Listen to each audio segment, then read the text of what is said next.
세상에 떠도는 기묘한 이야기들. 첫 번째 이야기. 동생은 어머니 덕분에 목숨을 건졌다. 수십 년 전에 겪었던 이야기입니다. 어렸을 적, 경기도에서 살던 저는 아버지의 공장이 이전을 하는 바람에 서울로 이사 오게 되었습니다. 공장을 이전한 지 얼마 안 된 터라 부모님 두 분 모두 일에 매달리셨습니다. 당시 저는 초등학교 4학년이었고 동생은 유치원 다니던 시절이었습니다. 어느 날 학교에서 돌아와 집에 들어가니 어머니께서는 동생을 부여잡고 눈물을 펑펑 흘리고 계셨습니다. 자초지종을 들어보니 동생이 오전 일찍 유치원을 마치고 집에 돌아왔었다고 합니다. 혼자 있기에 심심해서 비디오를 보려고 했는데 110V에 220V 변환 소켓이 달려있던 코드를 꽂았다고 합니다. 비디오가 안 나와서 다시 끼려고 억지로 뽑았더니 소켓은 분해가 됐고 220V 구멍에 금속핀 2개가 꽂혀있는 상태가 된 겁니다. 동생은 망가뜨린 걸 들키면 혼날 것 같아서 금속핀을 뽑기 위해 펜치를 찾아다녔고 온 집안을 뒤지고도 펜치를 찾지 못했던 동생이 어머니께 연락을 했다고 합니다. 공장에서 일하시던 어머니께서는 집으로 바로 달려와서 동생을 끌어안고 안타까운 마음의 울음을 터뜨리신 것이었죠. 전기를 끊지 않은 상태에서 전극에 맞물려 있는 금속체를 건드리면 절연 도구 없이는 당연히 감전됩니다. 동생은 결과적으로 펜치를 찾지 못한 덕에 무사했던 겁니다. 헌데 저희 집은 공구를 특정 장소에 몰아서 놓기 때문에 아무리 어린 동생이라도 찾지 못했을 리가 없습니다. 사실 어머니께서 그날 아침 출근 전에 펜치를 빼서 신발장 가장 꼭대기의 구석에 있는 신발 안쪽에 넣어서 숨겨두셨다고 합니다.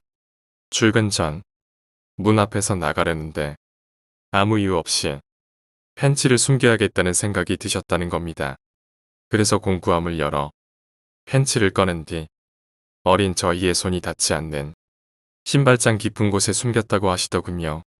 동생이 어머니께 전화해서 펜치가 어딨는지 물어봤을 때는 말로는 못 닿을 정도로 가슴이 철렁했다고 하시더군요.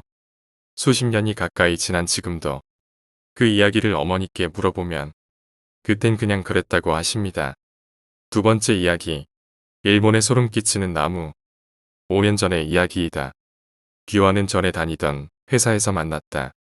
내가 처음 입사해서 서툴렀을 때 날 도와준 것이 바로 비였다. 비는 대충 가르쳐 주다 보니 꼼꼼한 성격인 나는 당황스럽기도 했다.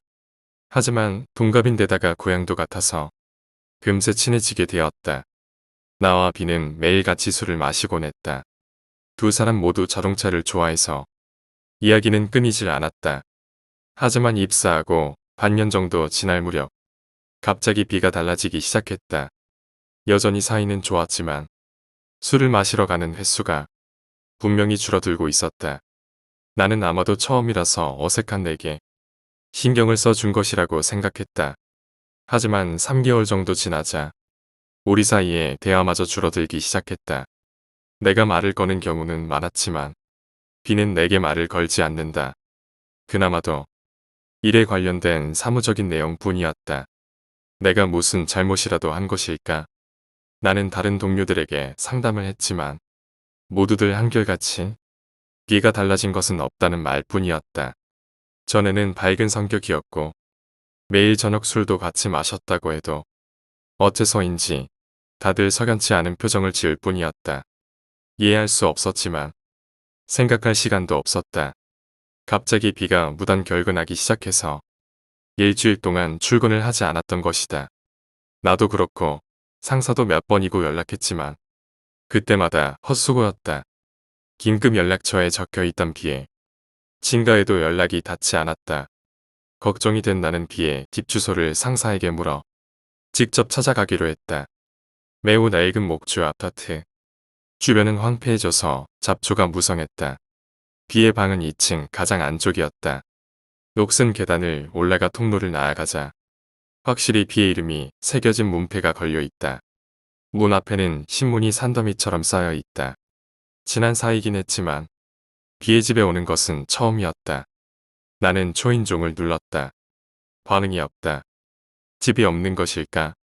나는 문을 두드리고 소리를 질렀다. 여전히 대답은 없었다. 자고 있거나 외출한 것일까? 하지만 중병으로 쓰러져 있는 것인지도 모른다는 생각이 들었다.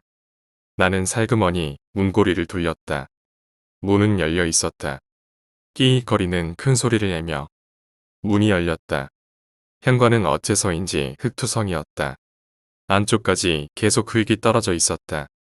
도저히 신발을 벗고 들어갈 수 없는 정도였다. 나는 그대로 신발을 신고 안으로 들어섰다. 현관에 들어가자마자 부엌이 보였다.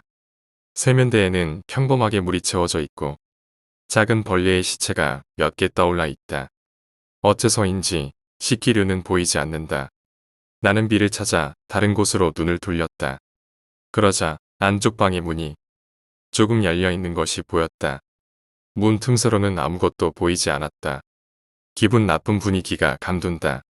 나는 문을 열었다. 방에는 빛이 사라져 있었다. 방에 두껍게 쳐진 커튼 틈 사이로 작은 빛이 새어 들어오고 있었다.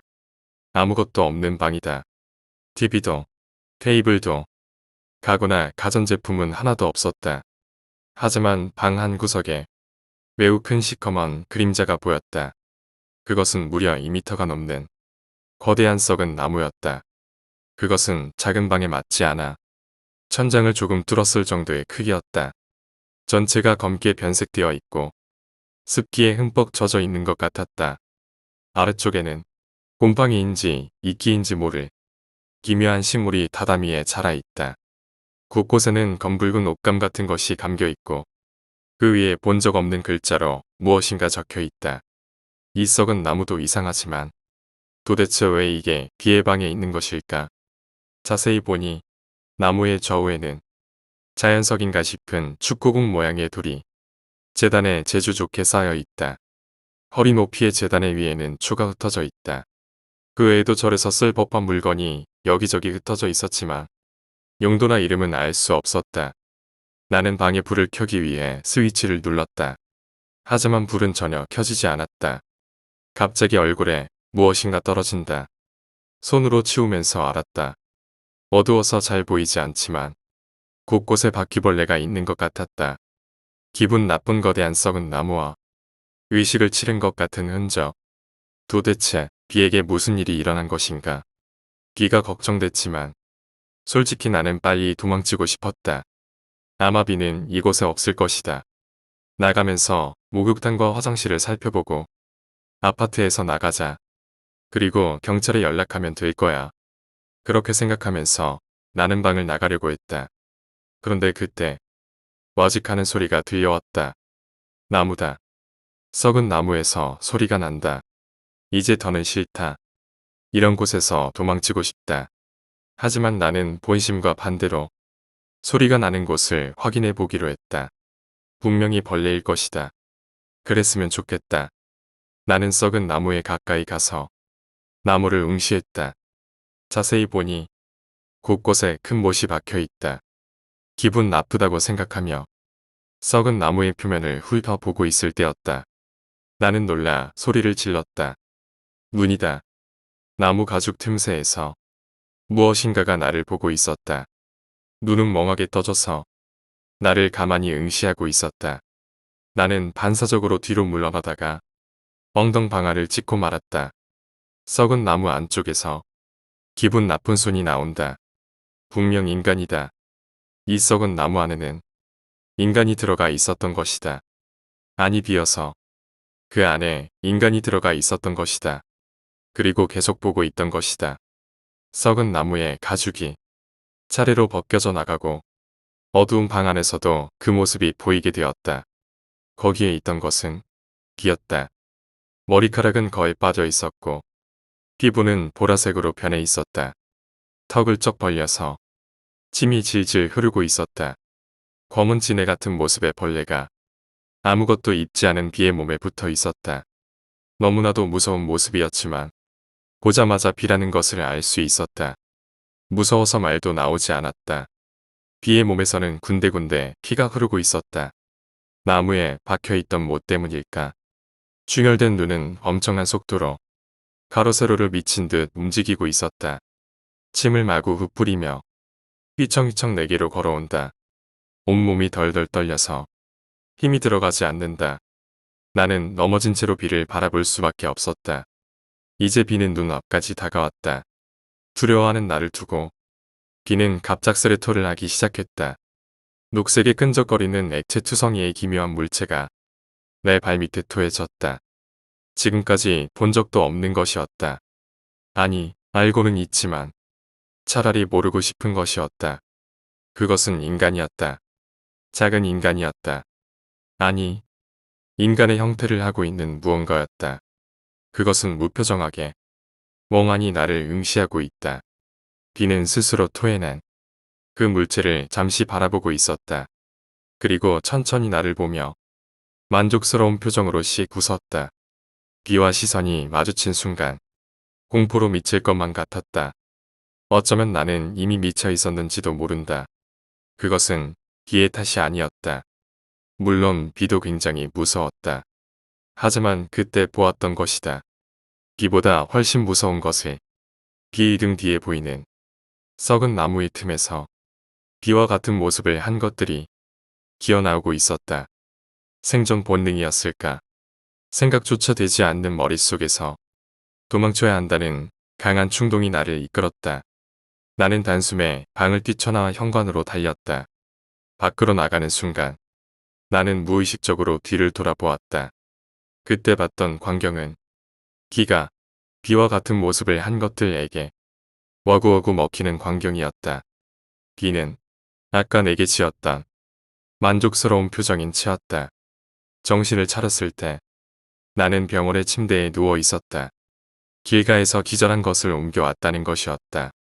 비의 집에 가고 나서 이미 이틀이 지난 후였다. 나는 이별을 핑계로 회사를 그만두었다. 모든 것을 잊고 싶었다. 모든 것이 꿈이었다고 믿고 싶었다. 상사나 동료들에게는 어떤 말도 할 수 없었다. 단지 비는 없었다는 말만 전했다. 경찰이 비의 집을 수색했지만 그를 찾을 수는 없었다고 한다. 나 역시 수사를 받았지만 별 문제는 없었다. 퇴원하고 나서 나는 몇 년 동안 정신치료를 받았다. 그리고 이제는 그날 그것이 도대체 무슨 일이었는지 침착하게 생각할 수 있게 되었다. 혹시 누군가 알고 있다면 알려줬으면 좋겠다. 그 기분 나쁜 썩은 나무와 의식 같은 흔적들, 그리고 비가 변해버린 모습을, 그리고 그 인간의 형태를 한 무언가와 비와 같은 모습을 한 것들은 무엇이었을까? 그 후로 5년이나 지났지만 아직도 비는 행방불명이다.